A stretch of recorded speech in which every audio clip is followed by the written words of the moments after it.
Я Исамудин Албу Зайнудин, 13 мая 1970 года. Сегодня был задержан сотрудниками ГКМБ за хранение наркотиков. Об уголовной ответственности предупрежден. Теперь уже знаю, впредь больше не буду заниматься и другим не советую. Готов понести наказание по всей строгости закона. Günölünü moynuma alan жазамды дагы тартканга даярмын, мындан нары бул ишке барбаймын. Өкүнчү.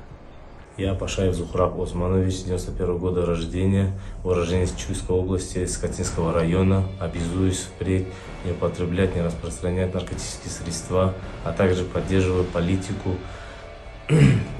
руководства страны по борьбе с наркотическими средствами.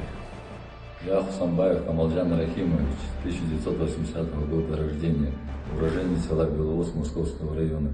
Обязуюсь впредь не употреблять, а также не заниматься сбытом наркотических средств. Я Нурметов Шухрат, 1986 года рождения, уроженец Чуйской области, город Кант.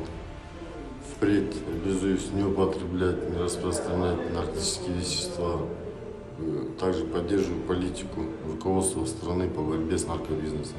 Мусралиев Бахтияр Курманбекович 1990 жылы Токмок шаарында туулган. Баңгизатка байланыштуу заттардын баарын колдонбоого жана жайылтпоого убада берем. Кыргыз Республикасынын мыйзамын колдойм. Кыргыз Республикасынын жүргүзүп жаткан жетекчилигинин мыйзамдарына баш ийем.